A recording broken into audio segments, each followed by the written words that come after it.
فضل خان صاحب. بسم اللہ الرحمن الرحیم. ایاک نعبد و ایاک نستعین.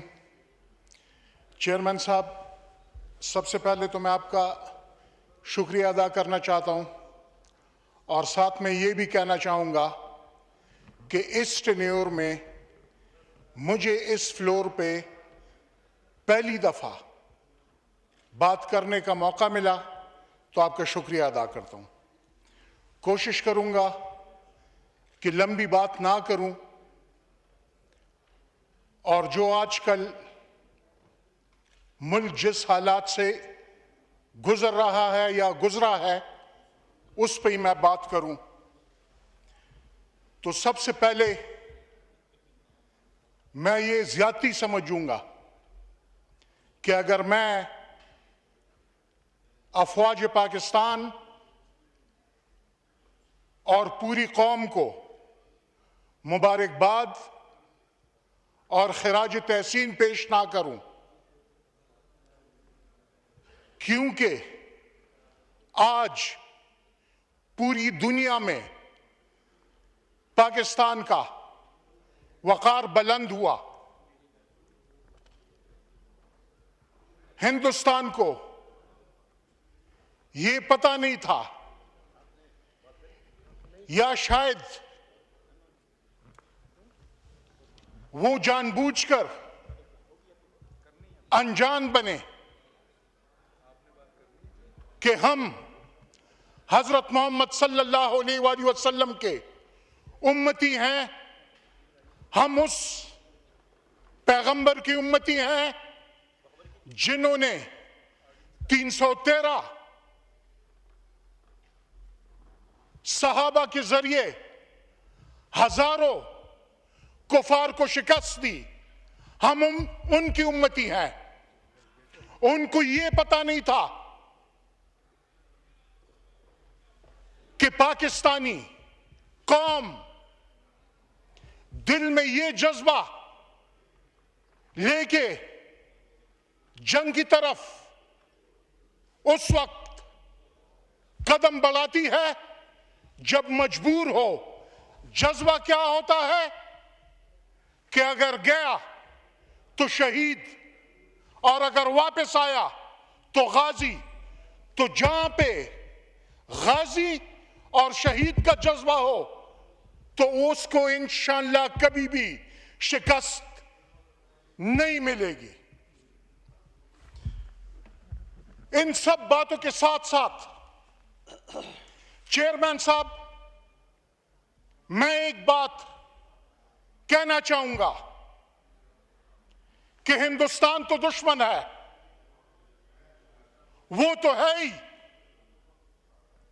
لیکن یہاں پر پاکستان میں جو ان کے ایجنٹ بیٹھے ہیں، جو کہتے ہیں کہ اگر ہندوستان چاہے تو پاکستان کو 2 دن کے اندر قبضے میں لے لے، یہ آپ کے سر کے اوپر جو تصویر لگی ہے وہ اس ایوان میں جتنے بھی معزز ممبر ہیں، جتنی بھی پولیٹیکل پارٹیز ہیں، سبھی ان کو مانتی ہے. قائد اعظم محمد علی جناح جو یہ بات کرتا ہے کہ اگر ہندوستان چاہے تو 2 دن میں پاکستان پہ قابض ہو جائے، وہی بندہ قائد کے مزار پہ کھڑا ہو کے کہتا ہے کہ خدا را اپنے اس قیدی کو جس کو زیارت سے ہتھکڑیوں میں لایا گیا اور اس قبر میں گھسا ہوا ہے اس کو آزاد کرواؤ. تو قائد اعظم کے لیے ایسے الفاظ استعمال ہوتے ہیں پاکستان کے لیے کہ ہندوستان اگر چاہے تو 2 گھنٹے میں لے سکتا ہے. اپنے سرکلز میں کہتا ہے کہ ہندوستان قابض ہو جائے گا اور مودی کا کیمپ آفس 410 میں ہوگا.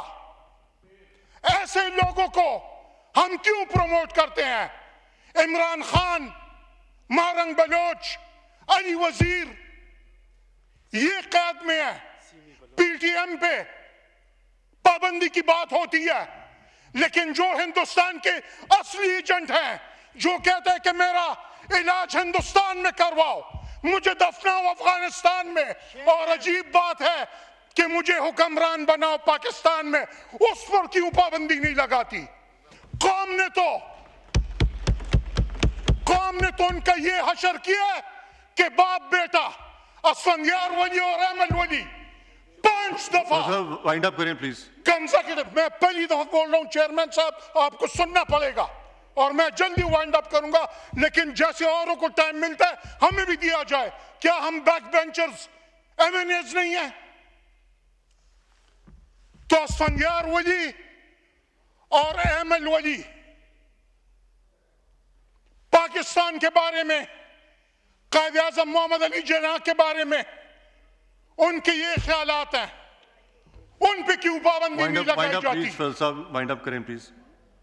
تو میری یہ درخواست ہے کہ جو بھی کرتا درتا ہے، چاہے وہ حکومت وقت ہے، چاہے وہ ہمارے ادارے ہیں، چاہے جو بھی کرتے درتے ہیں، میں چاہتا ہوں کہ میں نے جو باتیں کی ہیں یہ میرے پاس ریکارڈ پہ ہیں احمد ولی کے، یہ اسکرین پہ دکھائی جائیں. اگر اس نے قائد اعظم کو گالی نہ دی ہو تو میں گناہگار محض ہوں اور پھر مجھے سزا دی جائے. اگر اس تھینک یو جی، بہت شکریہ. تھینک یو جی. Thank you. ہنا ربانی خر صاحبہ.